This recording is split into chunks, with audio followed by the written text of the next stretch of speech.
This is the Battles Digital Monthly Recap. This is a Nissan Patrol, and it's a European import that's been brought over to the United States. The Patrol is an incredibly capable off-road vehicle that was sold internationally, but not for the United States market. Matter of fact, this particular spec you're looking at is very capable off-road with a 2.8-liter turbocharged diesel engine mated to a 5-speed manual and all-wheel drive. I think this would give a Toyota 4Runner a run for its money.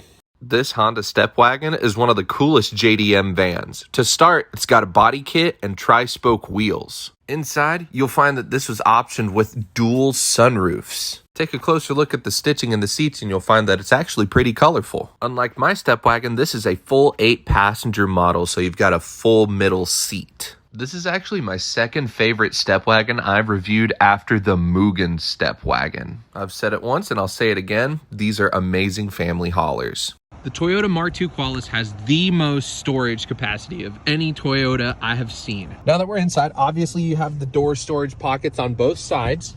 Then you've got a coin slot over here, your glove box, and your ashtray. You've got storage that pops out below the AC system. Top center armrest storage, bottom armrest storage, pop-out cup holders, sunglasses holder, rear ashtray, bottom cup holder, back door pocket, rear armrest tray, and then cup holders. In the back, you got side storage. Inside of the rear cargo mat, you have 1, 2, 3, 4 different levels of storage. If you run out of places to put stuff in this car, it's your own fault. This Toyota Crown comes with some super unique features. First, you have power folding mirrors. You've got automatic headlights, and here's the sensor for it. Not only do you have navigation, but you also have TV, as well as CD tape, FM, and AM. This button right here is one of my favorites. You push it, and the rear seat actually moves back for your passenger. And that's another thing, you got reclining rear seats. Air vents that swing side to side since the back doesn't have their own vents. 2 different levels of traction control. A super unique dual hinge center console. A dampened glove box. And of course, I can't forget about that digital display. Overall, this thing is loaded.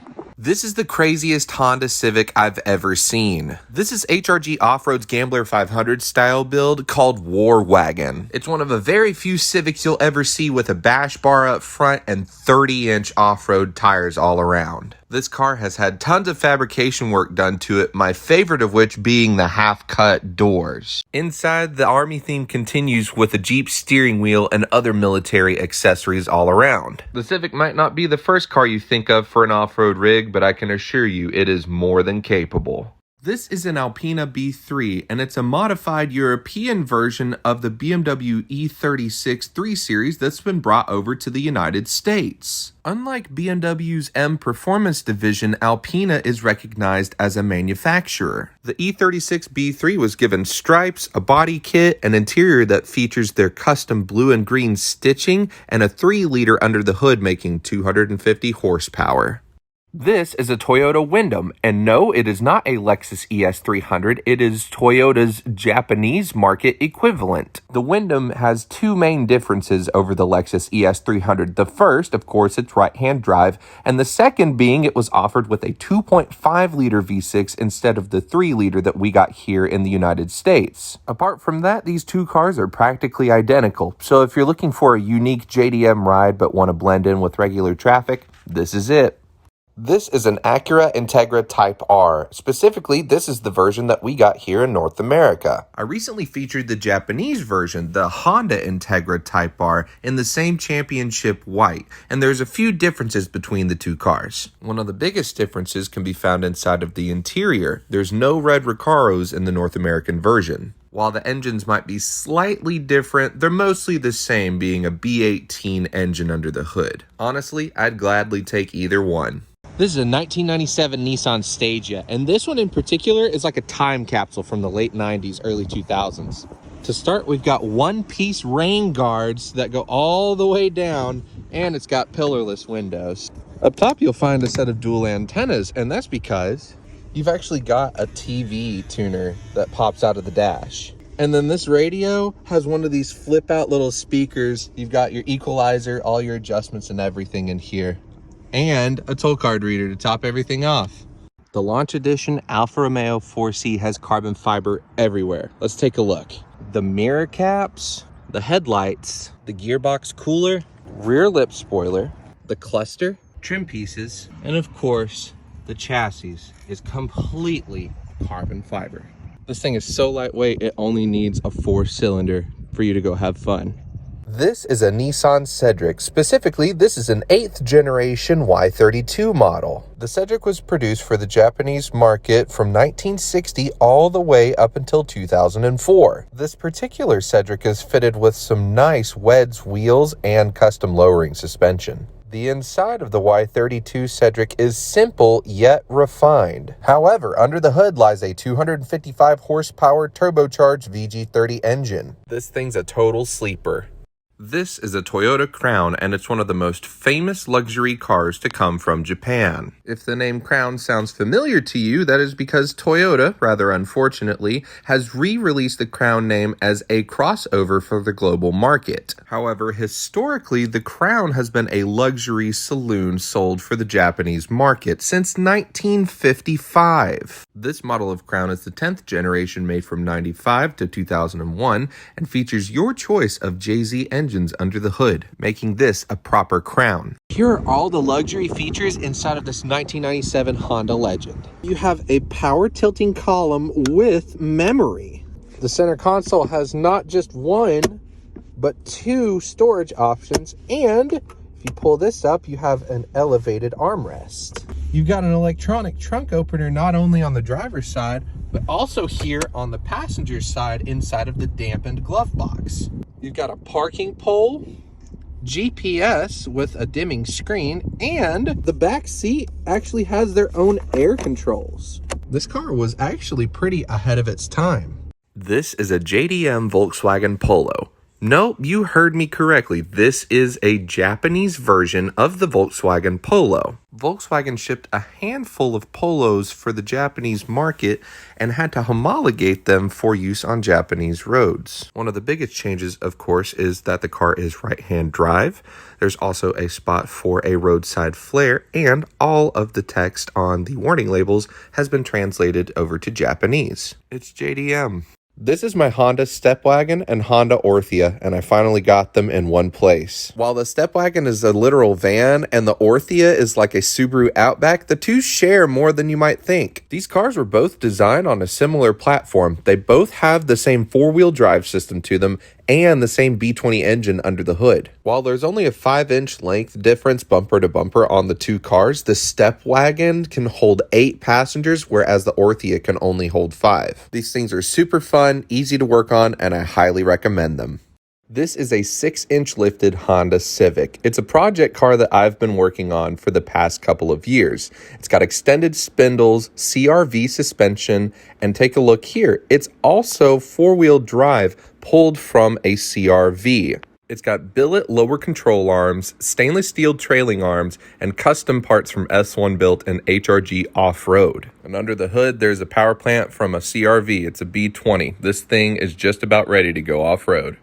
This Suzuki Wagon-R has one of the coolest features that you won't find on any new car today.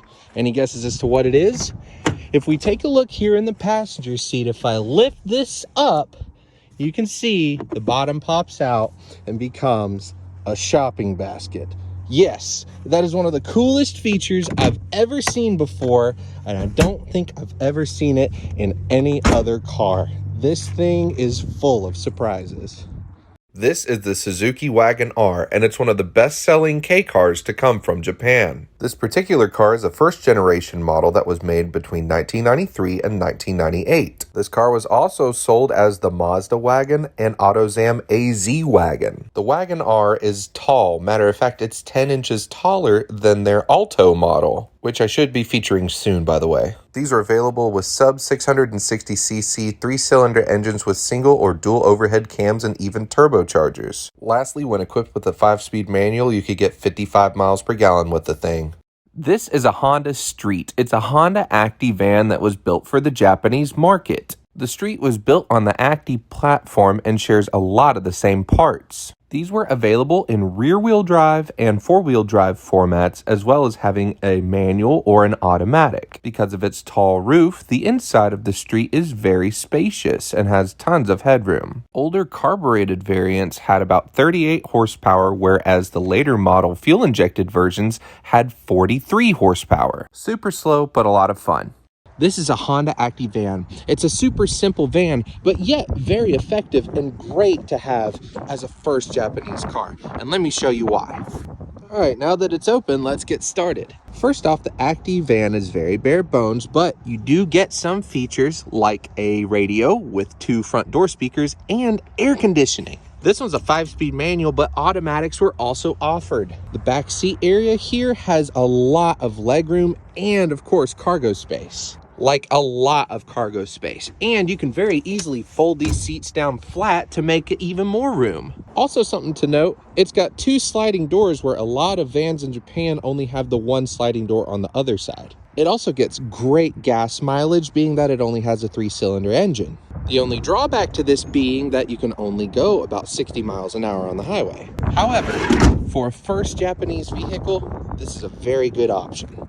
This is my 1996 Honda Orthia, and as of today, I've decided that it's time for it to go to a new home. While this car is special to me in that it was my first Japanese imported car, I recently purchased a van and have an ongoing project that I need to fund. I just had it paint corrected and detailed too, so this thing is immaculate inside and out. The interior is just about as perfect as you can get with no rips, tears, or stains. This car is relatively low kilometers and is up to date on all services. If you're interested, my contact info is on the screen or message me. Here's everything you'll find on a Japanese fire truck. You've got your hoses, and of course it's connected to the water pump back here. You've got 2 fold-down seats. You've got hose connectors and nozzles, slide-out trays. These would be the areas where lights would be, but they had to take them off. Inside, of course, it's right-hand drive, but take a look here. It's a stick. You've got your communications radio here, and you've actually got a cassette player in this one.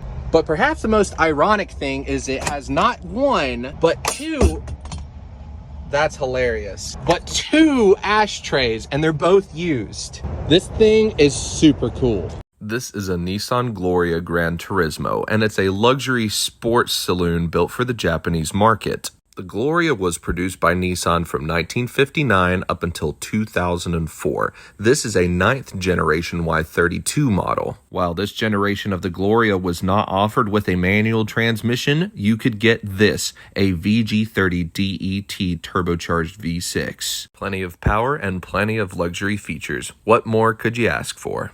This is not an Acura RSX. This is a Honda Integra Type R. While the North American market got the Acura RSX, the international market got the Honda Integra. The Type R came equipped with a K20A under the hood, making 220 horsepower. However, this car has been outfitted with spoon components all over. This begs the question though, would you rather have this DC5 Integra Type R or a DC2? Let me know. This is a Toyota Aristo. It's a Japanese version of the Lexus GS300 we got in the United States. The biggest difference between this and the US version is that this is right-hand drive. The North American model only came with a naturally aspirated 2J, but the Aristo came with a turbocharged version or a 1UZ V8. Oddly enough, these were never offered with a manual, only a 4 or 5-speed automatic. Even still, these cars are incredibly sought after and hold their value to this day. This used to be an EG Honda Civic, but now it's been turned into a wild street legal go-kart. The majority of the original car's body is gone and has been replaced with this tube chassis. The dash and the seats are pretty much the only original parts left. Powering this beast is a turbocharged B-Series with VTEC, developing 300 horsepower on stock internals. This thing only weighs 1,900 pounds, so it has the same power to weight ratio as a Hellcat. Totally wild.